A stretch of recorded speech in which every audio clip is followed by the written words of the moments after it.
নমস্কার, VTV prime time Bangla খবরে আপনাদের স্বাগত জানাই আমি মধুমত্তমা। প্রথমেই সংবাদ শিরোনাম। পৌরসভা আধিকারিকের আশ্বাসে ৭২ ঘন্টার অনশন ধর্মঘটকে সাময়িক স্থগিত। Urban water supply and sewers board employees association আশাবাদী। মণিপুরের জন্য অশান্ত হতে পারে বরাক, আতঙ্কিত বিডিএফ। অবিলম্বে প্রতিরোধী ব্যবস্থা নিতে কেন্দ্রীয় সরকারের কাছে দাবি।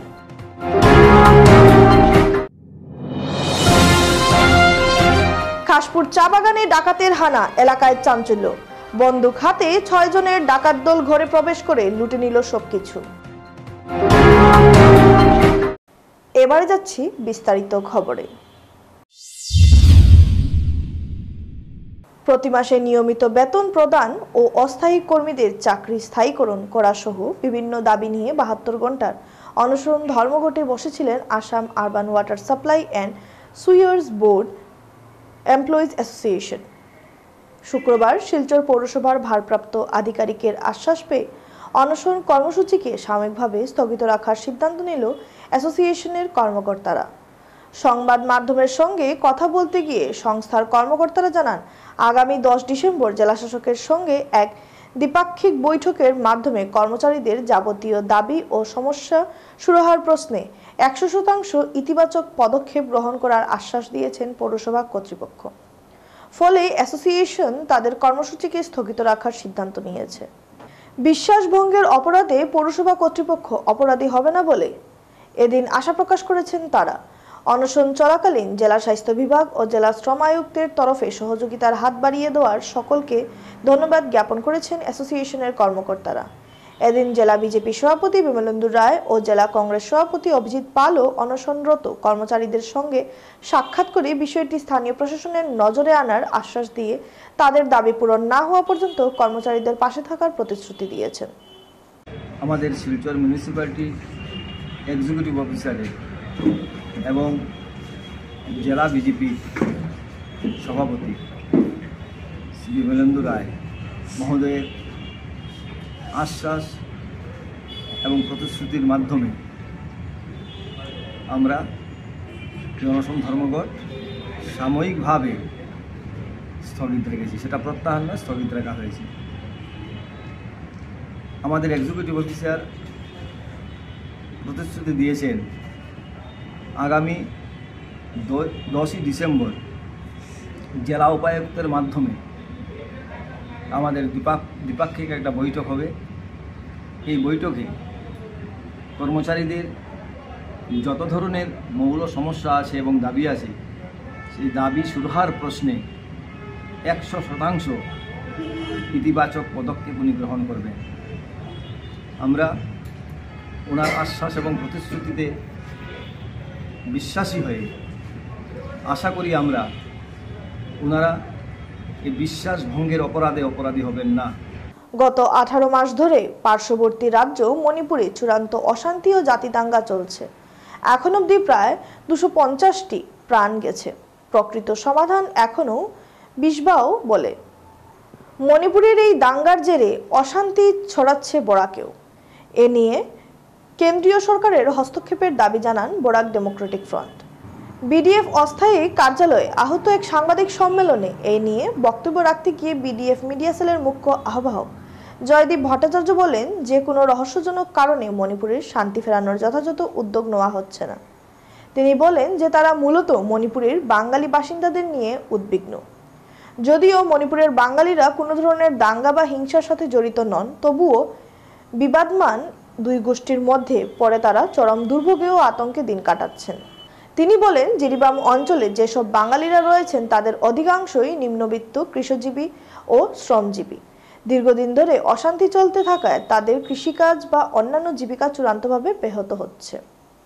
এই জেলার বাংলাভাষীদের প্রায় 80% পেটের তাগিদে জমি জমা ছেড়ে অন্য রাজ্যে চলে গেছেন, দিনমজুরি বা এই জাতীয় কাজ করছেন। তাদের জমি জমা অবৈধ দখল হওয়ার আশঙ্কা রয়েছে। এছাড়া যারা এখনো ছোটখাটো ব্যবসা চালাচ্ছেন, নিত্যদিন তাদের উপর সন্ত্রাসী গোষ্ঠীদের চাঁদার জুলুম অব্যাহত। জয়দীপ বলেন, তারা বিডিএফ এর পক্ষ থেকে অবিলম্বে কেন্দ্রীয় সরকারকে মণিপুরের বসবাসরত বাঙালিদের নিরাপত্তা নিশ্চিত করার দাবি জানাচ্ছেন। তিনি বলেন, নিতান্ত নিরীহ এবং জীবিকার তাগিদে এই রাজ্যে বসবাসরত বাঙালিদের নিরাপত্তা তাদের গণতান্ত্রিক অধিকার, যার দায় অবশ্যই রাষ্ট্রকে নিতে হবে। জয়দীপ এদিন আরও বলেন যে মণিপুরের এই দীর্ঘ জাতিদাঙ্গার ফলে অশান্ত হচ্ছে বরাক উপত্যকা, যা নিয়ে তারা আশঙ্কিত।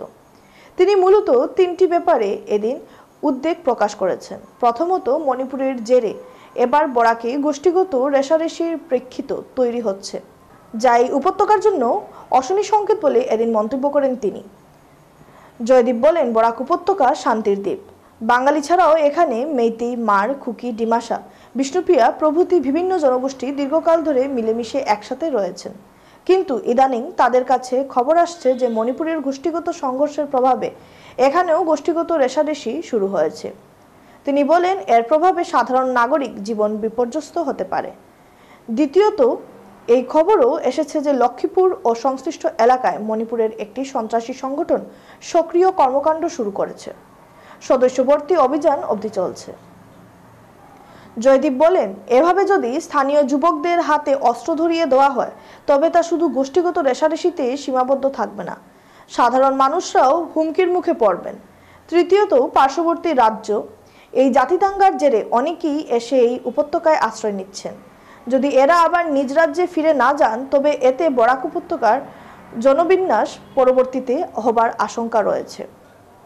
তাই কেন্দ্রীয় সরকারের দৃষ্টি আকর্ষণ করে এদিন তিনি বলেন যে সরকার উক্ত ব্যাপারে অবিলম্বে প্রতিরোধী ব্যবস্থা নিক। তিনি বলেন, উদ্বাস্তুদের আশ্রয় দেওয়া অবশ্যই উচিত, কিন্তু অশান্তি কমলে যাতে তারা নিজ রাজ্যে ফিরে যান তার নিশ্চয়তা দিতে হবে কেন্দ্রীয় সরকারকে। গত 18 মাস ধরে মণিপুরে বিশৃঙ্খলা চলছে, হিংসা চলছে। প্রায় 250 মানুষ এখন পর্যন্ত প্রাণ হারিয়েছেন, সেটা সরকারি হিসাব। আমরা মূলত চিন্তিত মণিপুরের বাঙালি জনগোষ্ঠী নিয়ে। মণিপুরের বাঙালি জনগোষ্ঠী কোনো ধরনের হিংসার সাথে জড়িত নন, কিন্তু বিভিন্ন গোষ্ঠীর মধ্যে পড়ে তাদের জীবিকা নির্বাহে ভীষণ সমস্যা হয়ে দাঁড়িয়েছে। বিশেষ করে জিরিবাম অঞ্চলের যেসব বাঙালিরা রয়েছেন, আমরা জানি যে এদের অধিকাংশই প্রান্তিক শ্রেণীর লোক, শ্রমজীবী, কৃষিজীবী। এই গোলমালের চাপে তারা তাদের কৃষিকার্য করতে পারছেন না। তাদের জীবিকা নির্বাহে এমনই প্রবলেম দাঁড়িয়েছে যে প্রায় 80% লোক গরিব যারা, তারা বিভিন্ন রাজ্যে চলে গেছেন, দিনমজুরের কাজ করছেন। তাদের জমি জমা সব এখানে রয়েছে, হয়তো সেগুলো অবৈধ দখল হতে পারে। এই ব্যাপারটা নিয়ে আমরা খুবই চিন্তিত এবং আমরা কেন্দ্রীয় সরকারের কাছে অনুরোধ জানাচ্ছি যে এখানে যারা বাঙালি অধিবাসী রয়েছেন মণিপুরে, তারা একদমই নিরীহ। তারা ওখানে খেটে রোজগার করে জীবিকা নির্বাহ করছেন। তাদের সর্বাবস্থায় তাদের নিরাপত্তা যাতে সুনিশ্চিত করা হোক, এটা আমাদের স্পষ্ট দাবি। আমরা কেন্দ্রীয় সরকারের কাছে সেই দাবি জানাচ্ছি। বরাক উপত্যকায় মণিপুরের যে এই যে ঘটনা গত 18 মাসের, এবারে তার প্রভাব পড়তে শুরু করেছে। তা নিয়ে আমরা ভীষণ উদ্বিগ্ন হয়ে পড়েছি। মূলত 3টি কারণে সমস্যাটা দাঁড়াচ্ছে। আমরা জানি যে বরাক উপত্যকা একটি শান্তির দ্বীপ। এখানে বিভিন্ন গোষ্ঠী, সেটা বাঙালি সহ এখানে মেতেইরা রয়েছেন, মাররা রয়েছেন, কুকিরা রয়েছেন, ডিমাসারা রয়েছেন, বিষ্ণুপ্রিয়ারা রয়েছেন। অনেক দিন ধরেই, দীর্ঘদিন ধরে এখানে শান্তির বাতাবরণ, সবাই একসাথে মিলেমিশে আছি। মণিপুরের এই গোষ্ঠীগত সংঘর্ষের জেরে এবারে বরাক উপত্যকায় এটার প্রভাব পড়তে শুরু করেছে বলে আমাদের কাছে খবর এসছে যে বিভিন্ন গোষ্ঠীর মধ্যে এখানেও রেষারেষি শুরু হয়েছে। খাসপুরে ডাকাত দলের হানায় এলাকায় চাঞ্চল্য বিরাজ করছে। ঘটনাটি সংঘটিত হয়েছে উদারবন থানার এলাকার খাসপুর চা বাগানের বাসিন্দা প্রয়াত আনন্দ গোয়ালার ছেলে রামধন গোয়ালার বাড়িতে। রামধন গোয়ালা সাংবাদিকদের জানান, প্রতিদিনের মতো পরিবারের সবাই খাওয়া দাওয়ার পর ঘুমিয়ে পড়েন। রাত 1:30 নাগাদ তারা শুনতে পান তাদের ঘরের পেছনের দরজা ভাঙার শব্দ। কিছু সময়ের মধ্যে ঘরের দরজা ভেঙে 6 জনের ডাকাত দল মুখে কালো কাপড় বেঁধে ঘরে প্রবেশ করে। ঘরের ভিতরে প্রবেশ করে রামধন গোয়ালা ও তার ছেলে রমেন গোয়ালাকে বন্দুক দেখিয়ে তাদেরকে বেঁধে ফেলে। প্রায় 2 ঘন্টা ঘরের ভেতরে তাণ্ডব চালিয়ে নগদ 70,000 টাকা, 2টি মোবাইল ও সোনা হাতিয়ে নেয় ডাকাত দল। তাদের ঘরের পাশে দোকানের চাবি দেওয়ার জন্য ডাকাত দল রমেন গোয়ালাকে বলে। রমেন গোয়ালা চাবি দিতে অস্বীকার করলে তাকে মারধর করে ডাকাত দল। এতে রমেন গোয়ালার চোখে অল্প বিস্তর আঘাত লাগে। পরে রমেন গোয়ালা ডাকাতদের হাতে দোকানের চাবি তুলে দেয়। দোকানের চাবি নিয়ে ডাকাতরা দোকানের শাটার খুলে নগদ 5,000 টাকা, একটি বাইক ও ভ্যান গাড়ির চাবি সহ সিসি ক্যামেরা, হার্ড ডিস্ক নিয়ে যায়। এ বিষয়ে উধারবন থানায় জানানোর পর উধারবন থানার ওসি পুলিশের দলবল নিয়ে ঘটনাস্থলে হাজির হয়ে তদন্ত শুরু করে। তবে সংবাদ লেখা পর্যন্ত কাউকে আটক করেনি পুলিশ। কালকে রাত্রে 1টার সময় 6-7 জন মানুষ আইয়া ঢুকছে আমার ঘরে, ঢুকিয়া আমারে বান্ধিয়া দোকানের 60-70 হাজার টাকা ছিনতাই করিয়া নিচ্ছে। নিয়ে আমার দোকানে গেছে, দোকানের চাবি নিয়ে দোকান থেকেও আসছিল 4-5 হাজার টাকা গাড়ি, এটাও নিচে গিয়ে বাকি ঘরের জিনিসপত্র ছিনতাইয়া গেছে। মারছেনি আমার মারছে 2-3 ঘন্টা মারছে আর বাঁধিয়া রাখি দিচ্ছে। কয়জনটা বানছে? আমারে আমার বাবারে বাঁধছে আর বাকি কেউ বাঁধছে। তার হাতে কি আছিল? হাতে কি অস্ত্র আছিল, উজালি এগুলা আছিল। আর একটা বন্দুকের মতো লাগছে, যেমন একটা বন্দুকই আছিল। আমি সঠিক আমার পুরাভাবে দেখতে চান না, একটু যেমন দেখলাম। আমি দেখলেই চোখ বাঁধা আছিল আমার বহু সময়। তারপরে তো তারা বার হইয়া গেছে, যে দোকান থেকে দোকান খুলিয়া তোরা টাকা আছে চিপ বাড়ির আর 10-20 টাকা তোরা আছে, এটা নিয়ে গেছে।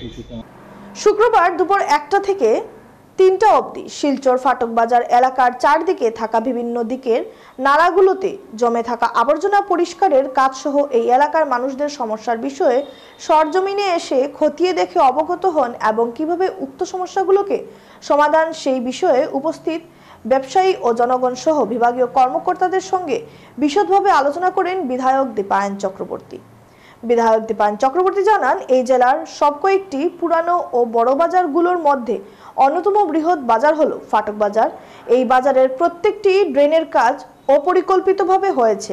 বিগত দিনে কংগ্রেস সরকার শাসনে পরবর্তী সময়ে বিজেপি শাসিত শিলচর পৌরসভা বোর্ডের নির্লস প্রয়াসের কারণে আজ প্রচুর অংশে জমাজল সহ আবর্জনা পরিষ্কারের ক্ষেত্রে জনগণ নিস্তার পেয়েছে।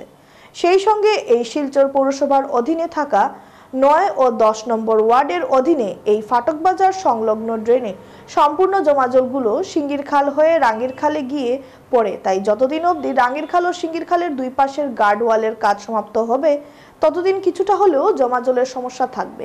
তাই তিনি 9 ও 10 নম্বর ওয়ার্ডের প্রত্যেক নাগরিক তথা ব্যবসায়ীদেরকে আবর্জনাগুলো ড্রেনের মধ্যে না ফেলে শিলচর পৌরসভার আবর্জনার গাড়িতে ফালানোর অনুরোধ জানান।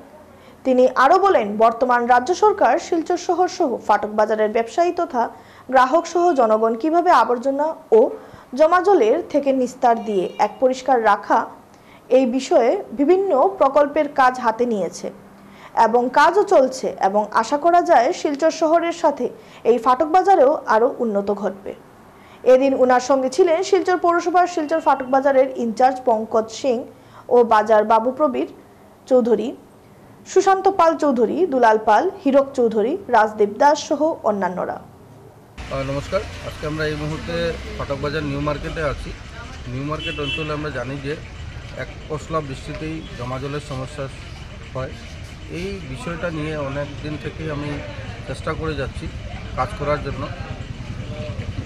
আমরা লক্ষ্য করেছি যে বিশেষ করে 9 নম্বর আর 10 নম্বর ওয়ার্ড, এই ফাটক বাজারের যে জল, সেই জলে অনেকটাই রানীগঞ্জের জল সুদ্ধা সব জল নিয়ে অনেকভাবে প্লাবিত হন 9 নম্বর 10 নম্বর ওয়ার্ডের।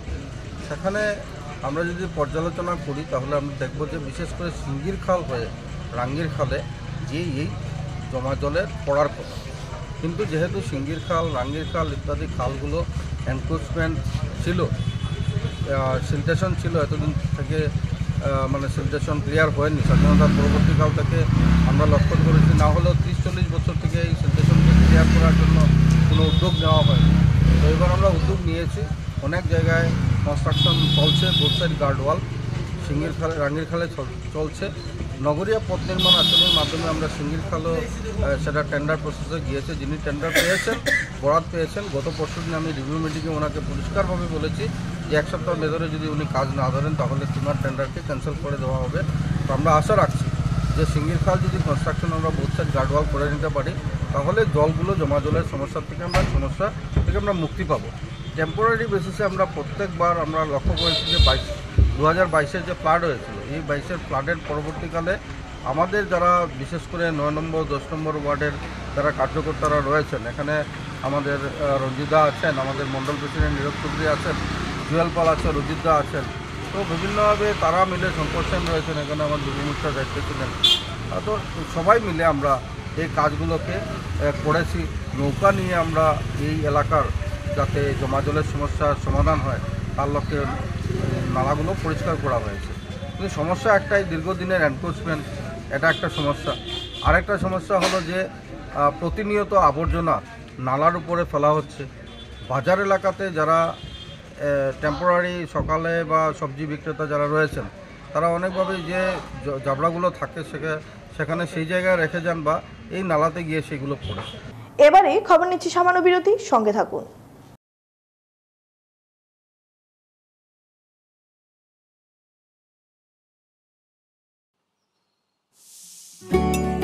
Homework finish?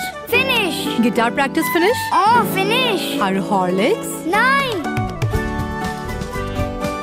যদি হে এক্সট্রা হরলিক্স পোৱা যায় তেন্তে এক্সট্রা টাইমটো লাগিবই ন। 10 টকাৰ সেচেট 20% extra Horlicks. Etia finish. Stop. Wait. It's time for a ERS. Dhoni review system. ইমান ধুনীয়া গোন্ধ আৰু ইমান টেষ্টি, মানে মোৰ অইলৰ কেপ্টেইন মহাকোশ কাচ্চি ঘানি। ৰিভিউ সঠিক নহয়নে? এশতকৈও অধিক কোৱালিটি টেষ্টত উত্তীৰ্ণ হৈ তৈয়াৰ হৈছে মহাকোশ কাচ্চি ঘানি সৰিয়হৰ তেল, যি মুফা আৰু পুফাৰ গুণেৰে ভৰপূৰ। চকুত পানী, মুখত পানী, মোৰ পচন্দ মহাকোশ কাচ্চি ঘানি, মাই চইচ। এয়া লোৱা গ্ৰীণ টি।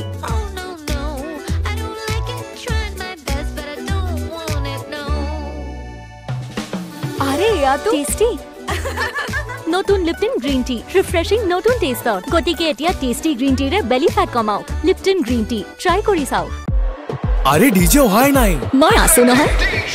ফুলা ফ্ৰিজি চুলি ভাই বান্ধি লওঁ, স্বাগো লাগিব। এই দীপ্তি শাইন কৰা চুলি মেলি আহিল সানসিল্ক সুপাৰ শাইন সিৰাম। ইয়াৰ পুষ্টিকৰ ভিটামিন ই ফৰ্মুলাই আগবঢ়ায় ইনষ্টেণ্ট ফ্ৰিজ কণ্ট্ৰোল। গতিকে শাইন কৰা চুলি মেলি সানসিল্ক সুপাৰ শাইন সিৰাম।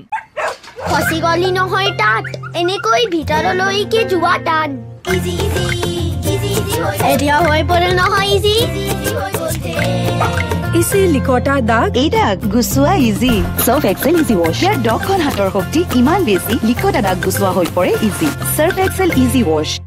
সিলেকশন কমিটিক এনে এজন প্লেয়াৰ লাগে যি চিফ সিলেক্টৰৰ বাবে হোৱাট আৰু খুশাস্তৰ সিক্সাৰ মাৰিব, জুনিয়ৰ সিলেক্টৰৰ বাবে ভিটামিনৰ পুষ্টি পূৰ কৰিব, সিনিয়ৰ সিলেক্টৰৰ কলেষ্ট্ৰলৰ ৰান ৰেট নিয়ন্ত্ৰণত ৰাখিব।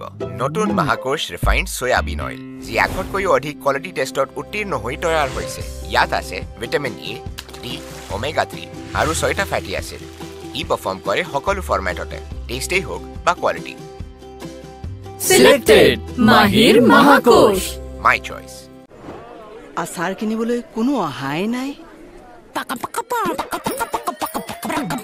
ট্রাই করো মাত্র 10 টাকা, মাত্র 10 টাকা। কোনো কথা নাই, 10 টকাৰ সাৰ্ফ এক্সেলেৰে এই যে দিদাক গুচি যাব। সার্ফ এক্সেল মাত্র 10 টাকাত। রোলিং আজি ফার্স্ট আর শেফত আমি বনাম চকচক চিকেন। দুটো ভাবে কাটক, দুটো ভাবে গুছাও, দুটো ভাবে মিহলি করক। চকচক চিকেন হাজু হইছে সুপার ফাস্ট। এই জলা গ্ৰীজৰ কি হ'ব? এই জলা গ্ৰীজৰ বাবে ইয়াত আছে নতুন সুপার ফাস্ট উইম। ইয়াত 100টা নেমুৰ শক্তি আছে, যাৰে আমি জলা গ্ৰীজ আঁতৰাও সুপাৰ ফাস্ট। এতিয়া হলা নহয় আসল ফাস্ট শেফ। প্ৰতিদিনে লাগে চেলৰ দৰে লুক নহয়নে?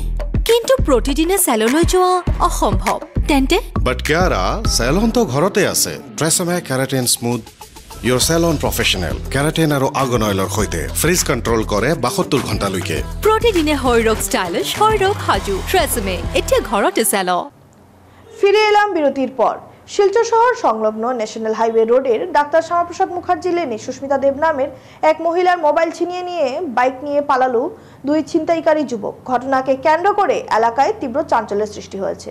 মহিলার বয়ান অনুযায়ী জানা গেছে, বৃহস্পতিবার সন্ধ্যা 7টা নাগাদ স্থানীয় শ্যামাপ্রসাদ মুখার্জি লেন থেকে দোকানে জিনিস ক্রয় করতে বের হওয়ায় দুই ছিনতাইকারী যুবকের খপ্পরে পড়ে মোবাইল খোয়াতে হয়েছে ওনাকে। বাইক নিয়ে দুই যুবক লেনের ভেতরে প্রবেশ করে মহিলা সুস্মিতাকে পেয়ে লস্কর নামের কাহারুর ঠিকানা জিজ্ঞেস করে এবং কথাবার্তা চলাকালীন হঠাৎ মহিলার হাতে থাকা মোবাইল ফোন ছিনিয়ে নিয়ে লেন থেকে বাইক নিয়ে চম্পট দিয়ে দুজন। বিষয়টি নিয়ে অসহায় মহিলা স্থানীয় থানায় অভিযোগ করতে গেলে সেখানেও বিপত্তি ঘটে। থানায় কর্মরত পুলিশ কর্মীরা মহিলার কথায় কোনো গুরুত্ব দেয়নি বলে অভিযোগ। এদিকে ঘটনাকে কেন্দ্র করে সুস্মিতা সংবাদ মাধ্যমের দ্বারস্থ হয়ে ঘটনার বিস্তারিত তথ্য তুলে ধরে ছিনতাইকারী দুই যুবককে অতিসত্বর খোঁজে বের করে দৃষ্টান্তমূলক ব্যবস্থা গ্রহণের জন্য প্রশাসনের দৃষ্টি আকর্ষণ করেছেন। ওইসে আমার কালকে রাত্রেবেলা আমি 7:30 নাগাদতে আমি গলির থেকে বাইরেতে সময় দোকানে যেতে আসলাম, তখন দুটা ছেলে আইয়া ঢুকছে, ঢুকিয়ে তো ভিতরে গেছে, তারা খুব ফলো করে করে গেছে সব দিকে। যাওয়ার পরে দুটা ছেলে হ্যাংলা পাতলা করিয়া, হ্যাঁ হেলমেট লাগানি সামনের ছেলেটা আর পিছনে দিকে হেলমেট নাই।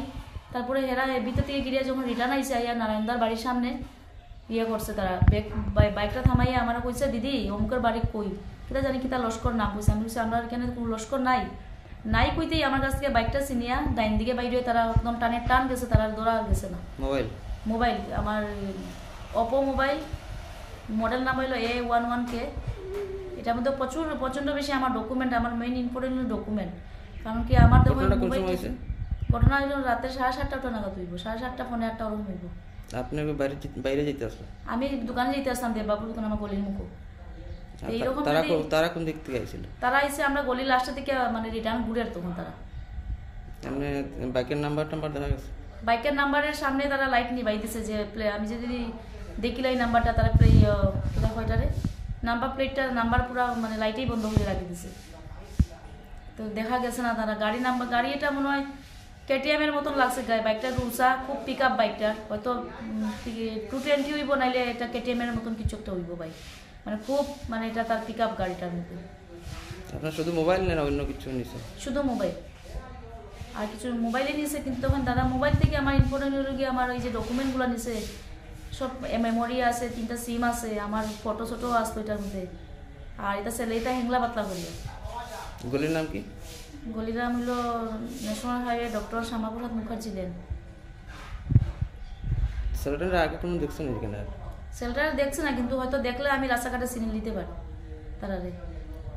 এটা নিয়ে আপনার এফআইআর করছেন থানাত? থানাত এফআইআর করার দেখলাম, তারা কইছে আজকে গিয়ে মানে BSN অফিস থেকে আগে নাম্বারটা ভেরিফাই করিয়ে আনতাম, ভেরিফাই করিয়ে আনলে পরে মানে তারা এটা নিয়ে থানাত যেতাম, তারপরে তারা কিছু করবো একটা। সোনাই সার্কেল অফিসের অধীন বাদ্রিপাড় জিপির এক বৃদ্ধ ব্যক্তি ভূমাফিয়াদের কবলে পড়ে সর্বশান্ত হওয়ার পথে। বাদ্রিপাড় নাগাপুঞ্জির বাসিন্দা শিবনারায়ণ রবিদাস আজ সাংবাদিকদের ডেকে অভিযোগ করে বলেন, বাদ্রিপাড় বিনবস্তিতে মায়ের সূত্রে পাওয়া তাদের 13 বিঘা জমি হড়প করে নিতে উঠে পড়ে লেগেছে রংপুর প্রথম খণ্ডের এক ভূমাফিয়া এবং নিয়াই গ্রামের 3 ভূমাফিয়া। এদের সাথে যুক্ত রয়েছেন শিলচরের সৌরভ পাটুয়া নামের এক ব্যক্তি। এরা সবাই মিলে স্থানীয় লসিম রবিদাস এবং লক্ষ্মী রবিদাসের নামে ভুয়ো নথি তৈরি করে সার্কেল অফিস থেকে জমি বিক্রির পারমিশন বের করে নিয়েছেন। সার্কেল অফিস কর্তৃপক্ষ অনুমতি দিয়ে দিলেন, এ নিয়েও প্রশ্ন উঠছে। আর সবচেয়ে বড় কথা হচ্ছে, এই জমি নিয়ে আদালতে মামলা বিদ্যমান। ইতিমধ্যে আদালত থেকে জমির মালিকানার অধিকার পেয়েছেন শিবনারায়ণ রবিদাস। পাশাপাশি গোসাইপুরের আইনুল হক বরভুইয়া নামের এক ব্যক্তির সাথে জমি বিক্রির বায়নামাও করেছেন তিনি। এ অবস্থায় তার জমি রক্ষা করতে আসামের মুখ্যমন্ত্রী জেলা প্রশাসনের কাছে ভূমাফিয়াদের বিরুদ্ধে কঠোর শাস্তিমূলক পদক্ষেপ গ্রহণের দাবি জানিয়েছেন শিবনারায়ণ রবিদাস সহ স্থানীয়রা। বাদ্রিপাড় পার্ট 3 বিনবস্তি, আপনার এই বাইপাস সংলগ্ন জায়গার মেইন মালিক হইলা গিয়া আপনার 13 বিঘার জয়মঙ্গল রবিদাস উর্ফে জগনি। আমি তার এক ছেলে এক মেয়ে শিবনারায়ণ রবিদাস আর বুদিয়া রবিদাস এর কাছে বয়না করছিলাম জায়গাটা। বয়না করার পরে তারার অন্য এক পার্টির লোকে জমি নিয়ে মকদ্দমা আরম্ভ হয়ে গেছে। আরম্ভ হওয়ায় জায়গাটা মানে তারা দলিল করে আমাকে দিতে পারে নাই। সে কারণে জায়গাটা বর্তমান এই অবস্থায় আছে। এখন আমরা জানতে পাইলাম, খবর শুনলাম যে এখানে আসিয়া যে কয়েকজন চক্রান্ত অবৈধ মালিক সাজাইয়া ভূমাফিয়া তারার নামে পারমিশন, দুইটা মেলুকো নামে একজন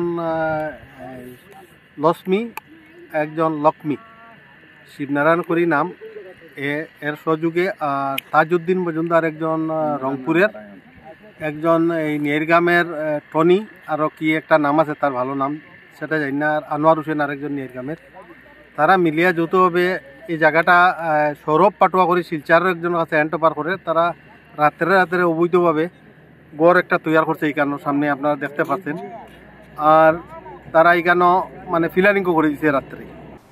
বাংলাদেশের সাম্প্রতিক পরিস্থিতির দিকে লক্ষ্য রেখে বাংলাদেশ সম্মিলিত সনাতন জাগরণ মঞ্চের মুখপাত্র চট্টগ্রাম পুণ্ডরিক ধামের অধ্যক্ষ চিন্ময় কৃষ্ণ দাস ব্রহ্মচারীর নিঃশর্ত মুক্তির দাবি।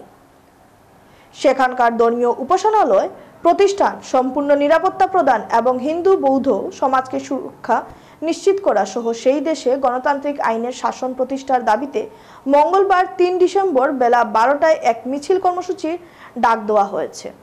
এই মিছিল শুরু হবে শিলচর ডিএসের সামনে থেকে।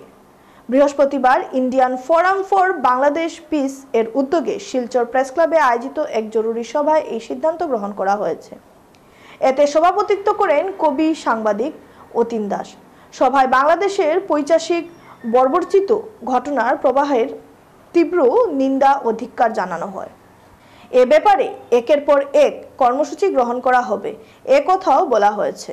সভায় বক্তব্য উপস্থাপন করেন ফোরামের সংযোজক শঙ্কর দে, ইসকনের শিরোমণি দাস মহারাজ, শিলচরের ভোলাগিরি আশ্রমের স্বামী অধ্যক্ষ ভুবনেশ্বরানন্দ গিরি মহারাজ, শিলচর শঙ্কর মঠ ও কর্মদক্ষ শ্রীমৎ বিজ্ঞানানন্দজি ব্রহ্মচারী মহারাজ, ফোরামের সংযোজক সৌমিত্র দত্ত রায়, আকশা উপদেষ্টা রূপম নন্দী পুরখাইস্ত, ইউটিডিসি সভাপতি সঞ্জিত দেবনাথ, আইনজীবী ধর্মানন্দ দেব, আমাদের প্রতিশ্রুতির অর্পণ পাল, বিশ্ব হিন্দু মহাসংঘের অসম প্রদেশের সভাপতি সুবীর দত্ত, সাংবাদিক চয়ন ভট্টাচার্য, আইনজীবী দিলীপ কুমার দাস, আইনজীবী তুহিনা শর্মা, সমাজকর্মী ইলোরাজ চক্রবর্তী, সমাজকর্মী লাবণী মুখার্জি ও লক্ষ্মীকান্ত সিংহ, অধ্যাপক নবেন্দু বণিক, প্রাণেশ দে প্রমুখ। অমানবিক যে ঘটনাগুলির জন্য আজকে আপনারা সবাই এত সুন্দরভাবে যে আজকে যে যোগদান করেছেন এবং আমাকে আজকে যে এখানে আপনারা এই সুযোগ দিয়েছেন এই আলোচনা সভার মাধ্যমে আমরা কিছু একটা অগ্রসর হয়ে যাতে আমরা এটার প্রতিবাদ খুব দৃঢ়ভাবে করতে পারি, এর জন্য আমি আজকের উদ্যোক্তাদের আমার অনেক অনেক আন্তরিক ধন্যবাদ এবং অনেক অনেক আমার তাদের প্রতি অনেক রইল। আমি শুধু এটা নয় যে আজকে আমি যেহেতু ইসকন সংস্থার সঙ্গে গত ১৫ বছর ধরে তার ভাবধারায় আমি অনুশীলনরত এবং আমাদের ইসকনেরই একজন ব্রহ্মচারীকে এভাবে অপদস্থ করে তাকে বিনা কারণে এভাবে যে বদলি করেছে এটার জন্য নয়, আমি এই বর্তমান সময়ে যে এই জ্বলন্ত ঘটনাগুলি এটা শুধু এখন খুব জোরদারভাবে উঠে এসেছে, কিন্তু এই ঘটনাগুলি আজকের কয়েক দশক ধরে এই দেশকে কার্যত ইতিমধ্যে এটা আমরা স্পষ্টতই বলে দিতে চাই যে এখন যারা দেশ শাসন করছে বাংলাদেশ, সেটা স্বাধীনতা বিরোধী শক্তি, সেটা সরাসরি পাকিস্তানপন্থী, তারাই দেশ চালাচ্ছে। আপনারা সব জানেন, এখানে আমার বিশদ ব্যাখ্যা করার আজকের দিনে প্রয়োজন হয় না, আজকের দিনে সবাই সব জানেন। এবং আমরা স্ট্যান্ড আপ ফর বাংলাদেশ, আমরা বাংলাদেশের পক্ষে দাঁড়াবো, বাংলাদেশ সরকারের পক্ষ নয়। বাংলাদেশে যারা নিপীড়িত সেই সময় ভারতেরই সামরিক বাহিনীর গঠন করতে হয়েছিল। সুতরাং সেই যুদ্ধ ভারতের যুদ্ধ, ৭১-এর যুদ্ধে, সেই যে ৭১-এর যুদ্ধে যারা পরাজিত হয়েছিল তাদের যে উত্থান ঘটেছে, রাষ্ট্র ক্ষমতায় তারা যেভাবে দাপিয়ে বেড়াচ্ছে এবং গণতন্ত্রকে তো হত্যা করেছে, মানবতাকে ভুলুণ্ঠিত করে যেভাবে তারা রক্তের হোলি খেলা খেলছে, এর বিরুদ্ধে এই সংগঠন যতদিন না পর্যন্ত, এই সংগঠন বলতে আমরা সবাই এই মঞ্চে আমরা যারা আজ উপনীত হয়েছে এবং ভবিষ্যতে যারা আমরা একসঙ্গে আমরা ময়দানে নামবো, জাতীয় এবং আন্তর্জাতিক স্তরে আমরা আমাদের একটা ভূমিকা পালন করব। আমরা সবাই মিলে যতদিন না বাংলাদেশে গণতান্ত্রিক আমি শক্তি সেই ৭১-এর স্বাধীনতার সেই পুনর্জাগরণ পুনরুত্থান না ঘটবে ততদিন পর্যন্ত আমাদের কর্মসূচি ধারাবাহিকভাবে অব্যাহত থাকবে। পালংঘাট উন্নয়ন খণ্ডের ময়নাখাল জিপির গ্রাম পঞ্চায়েত কার্যালয় ভূমিদাতা পরিবারের তালা লাগানোর ঘটনার আপোষ নিষ্পত্তি হলো শুক্রবার। এদিন গ্রামবাসী ও বিশিষ্ট নাগরিক মধ্যস্থতায় বিষয়টি নিষ্পত্তি করা হয়েছে। শেষে ভূমিদাতা সুদর্শন রবিদাস নিজের হাতে জিপি কার্যালয়ে লাগানো তালা খুলে দেন। এখানে উল্লেখ্য, যোগ্যতা অনুসারে গ্রাম পঞ্চায়েত কার্যালয়ে পরিবারের দুজনকে কর্মসংস্থান দেওয়ার শর্তে জিপি অফিসের ভূমিদান করে কর্মসংস্থান না হওয়াতে পঞ্চায়েত অফিসে তালা ঝুলিয়ে দিয়েছিলেন সুদর্শন রবিদাস। জিপি কার্যালয়ের যে সুদর্শন রবিদাস, উনি প্রায় কত জমি 1 বিঘা জমি প্রায় 10-12 বছর প্রায় 20 বছর ধরে ওনাকে খালি আশ্বাস দেওয়া হয় কিছু একটা দেওয়ার জন্য, কিন্তু আজ অবধি কোনো ব্যবস্থা হয় নাই। কাজে কাজে উনি মাসখানিক ধরে এই জিপি কার্যালয়ে তালা দিয়ে উনি সরজমিনে বসে থাকেন সারাটা দিন। এই অবস্থায় মাসখানেক ধরে কাটানো হচ্ছে। তো আজকে জিপি কার্যালয়ের সামনে এই গ্রামের ময়মুরবি কিছু সংখ্যক জমায়েত হয়ে ওনাকে একটা আশ্বাস দেন যে আগামী পঞ্চায়েত নির্বাচন হওয়ার পর যেটা গাঁও সভা হবে, ওই গাঁও সভার মারফতে ওনার যে দাবি দেওয়া যেটা আছে এটা সর্বোপরি সবাই এটা তুলে ধরবেন সভাতে, এবং এটা যাতে সমাধান হয়, সুব্যবস্থা একটা হয়, সেইটুকু বলে সবাই একটা সান্ত্বনা দেন সুদর্শন রবিদাসকে। উনিও এটা গ্রহণ করে বা সবাই আশ্বাস দেন যে এটা মানে ভালো কিছু একটা ব্যবস্থা হবে, যেটাই হোক সরকার মারফতে হোক আর জিপির মারফতে হোক, একটা মোটামুটি সমাধানের যাওয়ার পর আজকে এটা সমাধান হলো। এবং উনি স্বহস্তে আজকে যে জিপি কার্যালয়ে যে তালা লাগিয়েছিলেন, উনি স্বহস্তে তালাটি খুলে আজকে জিপি কার্যালয় খোলানো হয়েছে। শেষ করার আগেই সংবাদ শিরোনাম আরো একবার। পৌরসভা আধিকারিকের আশ্বাসে 72 ঘন্টার অনশন ধর্মঘটকে সাময়িক স্থগিত। Urban water supply and sewers board employees association আশাবাদী। মণিপুরের জন্য অশান্ত হতে পারে বরাক, আতঙ্কিত বিডিএফ। অবিলম্বে প্রতিরোধী ব্যবস্থা নিতে কেন্দ্রীয় সরকারের কাছে দাবি।